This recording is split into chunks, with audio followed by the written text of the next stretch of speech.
আসসালামু আলাইকুম বন্ধুরা, ফিল্মি দুনিয়া চ্যানেলে আপনাদের স্বাগতম।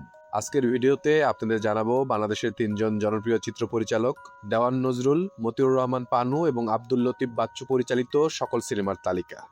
প্রথমে রয়েছেন বাংলাদেশের অ্যাকশন সিনেমার জনপ্রিয় পরিচালক দেওয়ান নজরুল সাহেব। ওনার জন্ম 1950 সালে সিরাজগঞ্জের উল্লাপাড়ায়। চলচ্চিত্র ওনার অভিষেক হয় ইবনে মিজানের হাত ধরে নাগিনীর প্রেম সিনেমাতে সহকারী পরিচালক হিসেবে। একক পরিচালক হিসেবে ওনার পরিচালিত প্রথম সিনেমাটি ছিল 1977 সালের দোস্ত দুশমন। এতে অভিনয় করেছিলেন শাবানা ওয়াসিম, জসিম, সুচরিতা, শৈল রানা এবং আজিম।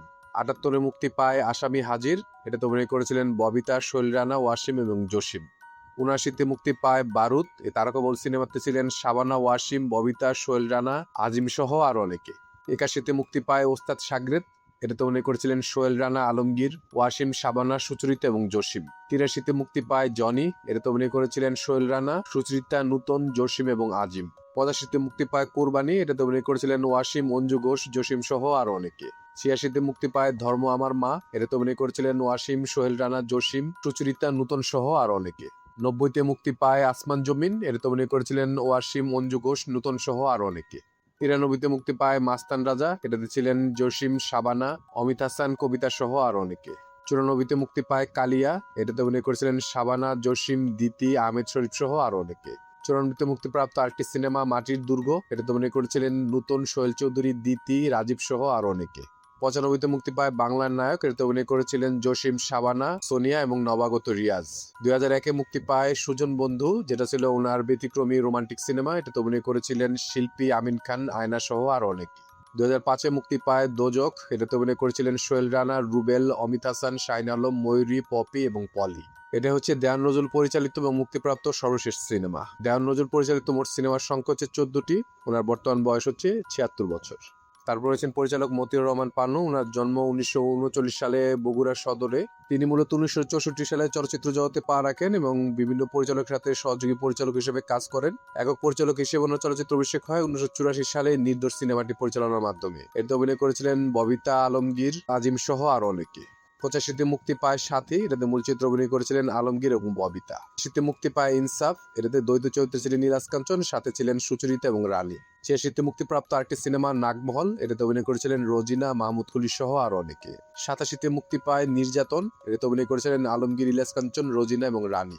87-তে মুক্তিপ্রাপ্ত আরেকটি সিনেমা মান মর্যাদা। অভিনয় করেছিলেন রোজিনা, ওয়াসিম, নিপা মোনালিসা, ইটেম শামসুজ্জামান সহ আরো অনেকে।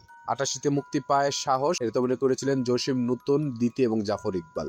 2003-এ মুক্তি পায় ব্লকবাস্টার সিনেমা মনের মাঝে তুমি। এটাতে অভিনয় করেছিলেন রিয়াজ, পূর্ণিমা, যিশু সেনগুপ্ত সহ আরো অনেকে। এটা ছিল মতিউর রহমান পানু পরিচালিত এবং মুক্তিপ্রাপ্ত সর্বশেষ সিনেমা। মতিউর রহমান পানু পরিচালিত মোট সিনেমার সংখ্যা 8টি। তিনি 2020 সালে 80 বছর বয়সে মৃত্যুবরণ করেন। আমরা ওনার বিধি আত্মার মাগফিরাত কামনা করছি। তারপর হচ্ছে একজন জনপ্রিয় চিত্রগ্রাহক এবং চিত্র পরিচালক আব্দুল লতিফ বাচ্চু সাহেব। ওনার জন্ম 1942 সালে সিরাজগঞ্জে। চলচ্চিত্রে ওনার আগমন ঘটে 1968 সালে রূপকুমারী সিনেমাতে চিত্রগ্রাহক হিসেবে। পরিচালক হিসেবে ওনার চলচ্চিত্র অভিষেক হয় 1977 সালে জাদুরবাসী সিনেমাটি পরিচালনার মাধ্যমে। এটাতে অভিনয় করেছিলেন নাকরাজ আব্দুর রাজ্জাক, অলিভিয়া, বুলবুল, শাবানা, সুচরিতা এবং নবাগত অপু সারোয়ার। 79-তে মুক্তি পায় সঙ্গিনী। এটাতে ছিলেন বুলবুল আহমেদ, ববিতা, আজিম সহ আরো অনেকে। 83-তে মুক্তি পায় নতুন বউ। এটাতে অভিনয় করেছিলেন ববিতা, আফজাল হোসেন, সুবর্ণা মোস্তফা, রাইসুল ইসলাম আসাদ সহ আরো অনেকে। 84-তে মুক্তি পায় দীপকন্যা। এটাতে অভিনয় করেছিলেন রোজিনা, আলমগীর, জসিম সহ আরো অনেকে। 88-তে মুক্তি পায় বলবান। বাংলাদেশ এবং পাকিস্তানের যৌথ প্রযোজনায় নির্মিত সিনেমাতে অভিনয় করেছিলেন পাকিস্তানের ইজাহার কাজী, বাংলাদেশের নূতন, জাহিদ হাসান সহ আরো অনেকে।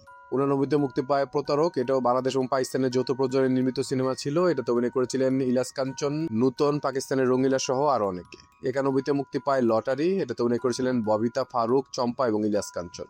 94-তে মুক্তি পায় হাতকড়া। এটাতে ছিলেন জসিম, ইলিয়াস কাঞ্চন, অরুণা বিশ্বাস, রাজীব সহ আরো অনেকে। এটাই হচ্ছে আব্দুল লতিফ বাচ্চু পরিচালিত এবং মুক্তিপ্রাপ্ত সর্বশেষ সিনেমা। আব্দুল লতিফ বাচ্চু পরিচালিত মোট সিনেমার সংখ্যা হচ্ছে 8টি। তিনি সম্প্রতি 2026 সালে 83 বছর বয়সে মৃত্যুবরণ করেন। আমরা ওনার বিধি আত্মার মাগফিরাত কামনা করছি। এরপর আর কোন কোন নির্মাতা বা পরিচালকের সিনেমার তালিকা জানতে চান, দয়া করে আমাদের কমেন্ট করে জানাবেন। আমাদের ভিডিওগুলো ভালো লাগলে অবশ্যই আমাদের চ্যানেলটি সাবস্ক্রাইব করে আমাদের পাশে থাকবেন। ইনশাআল্লাহ খুব শীঘ্রই দেখা হচ্ছে ভিন্নর সাথে নতুন কোনো ভিডিও নিয়ে। আল্লাহ হাফেজ।